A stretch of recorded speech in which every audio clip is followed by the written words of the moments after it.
Let me quickly hit on a couple of things. Second Amendment. Sure. You live in Manhattan. Yep. And it is a different world. 100%. You cannot carry a gun. You are told, even if you have, like I have, private security, no, I can't even have trained private security that could carry in any place in the world. I have to hire an NYPD cop. I have to hire somebody who is just getting ready to retire or has retired. How convenient. Mm-hmm. What are you going to do about Second Amendment? Yeah. New York State has made the Second Amendment the second suggestion. It doesn't, we have what's called in New York State, we have the SAFE Act. The SAFE Act in New York State literally made millions of New Yorkers criminals overnight. And not just criminals, violent felons. If you have any gun charge in New York State, it is a violent felony. So what they said was, oh, you know what? If you have a magazine that can fit 11 rounds in it, that now is illegal and evil. And so I know you bought it yesterday and it was totally illegal, but today it isn't. You're a violent felon. That happened overnight. It was horribly done. Not just that. It actually makes our medical personnel part of a secret state police. They actually have to report anything. So you get into a car accident and you're coming in to the emergency room and they say, Mr. Beck, how do you feel? And you go, oh, I feel so bad. I want to die. Suicidal. Yes.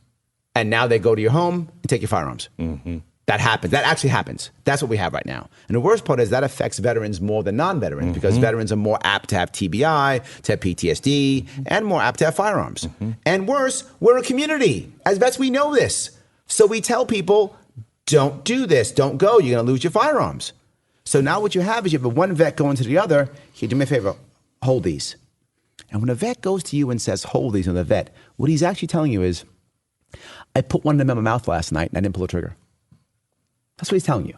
When he gives you his firearms, he's telling you, I put one of those in my mouth last night and I didn't pull the trigger. So I had to give them to you because tonight I'm going to pull it. And they won't get help. This is what the SAFE Act does. And here's the worst part of all of these things. It creates a black market. A black market of ammunition, a black market of trading firearms back and forth without anyone knowing because they're all afraid to report. And so what does that do? That makes law enforcement's job even harder. Bad, bad, bad. We have something else coming out, which are red flag laws, which I think are already in California. This now makes teachers part of our secret state police. New York State's in a bad spot. I have to fix it. Sadly, the Democrats in my state are like, great, don't stop now. Republicans don't care. Completely apathetic, whatever, let it go, part of the plan, whatever happens, happens. I'm saying I will get rid of the SAFE Act by 2020. I will make sure it gets repealed. But not just like make sure it gets repealed.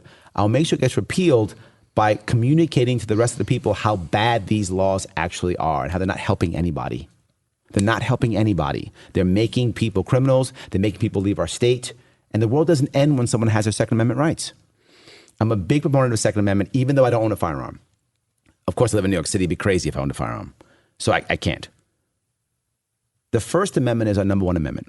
And I mean that not just as number one, it's the most important. Without freedom of speech, freedom of association, freedom of religion, freedom of the press, we don't have a society, right? Without that, we got nothing. So that's the number one. That's the most important of all of them. That's why it's the first. They get that. Without that, there's no America. The second one, though, that protects the first. So why do we hate it so much? Why do we hate it so much? What I hear all the time is school shooting or mental health. I hate when I hear that. And I hate when I hear that from Republicans more than Democrats. Democrats believe it often.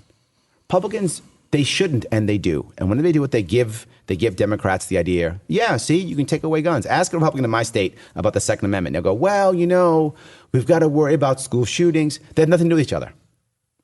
Unhappy kids doesn't mean gun restriction, right?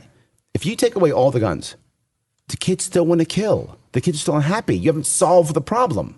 That's what you're seeing in Great Britain. Yes, knives. Yes. Knives. And this is what I hear all the time. Larry, you're cruel because if they have a gun, then they'll kill more people. So wait, I'm the cruel guy. I don't want them killing at all. You're okay with them killing. You just care what weapon they use. But I'm the cruel guy? No, I don't want them killing each other. Period. It's like saying you can't sell explosives because someone might blow up a building. Well, they couldn't buy explosives. They used a plane. Yes, absolutely. Yes. They'll find a way. Yes. If that's who you are, you find a way. Yes. So let's fight the root instead. And look at this. The kid, I think, was it Parkland? I forgot which one it was. Who, when he stole those guns to kill all those kids, he had already prepared pipe bombs and pressure cooker bombs in case he couldn't steal the weapons. Said it again. Pressure cooker bombs and pipe bombs in case he couldn't steal the weapons. So what law was going to prevent that? He was going to steal them. And if he couldn't steal them, he had other ways of killing. How about this kid doesn't want to kill? You want to take care of school shootings? There's a way. In New York State, a relatively easy way. In New York State, you accept this as true. Democrats say make gun-free zones, right? No guns. Republicans say put a resource officer in front of every school. That's the answer. Okay, here's the problem. All of the school shootings are planned. Resource officer, he's killed first. Right? In fact, I met a resource officer when I was North Country. She's like, I hate my job. I'm a target. Yeah, shoot him or her first. Instead, very simple. If you have a license, a permit to carry a firearm in New York State, and you're an administrator or a teacher, and you want to, you may. That's it. Don't have to. Don't have to, you may. People say, Larry's trying to arm teachers. Nope. You don't have to get a gun if you don't want to. And if you can, you choose to not bring it to that school, you don't have to. But all it does is it makes the person who wants to shoot up that school go, does he have a gun? Does he not have a gun? I don't know I can no longer plan. If you can't plan, that is no longer a soft target. Now, to be clear, that's a Band-Aid. Because what we see is people then choose other soft targets like churches and theaters, right? They will pick other targets. So that's a Band-Aid for school. I still have to fix the individual kid who wants to kill. So a Band-Aid's not enough. I would take that now to stop schools from being shot up. I would, but I've still got to fix the kid.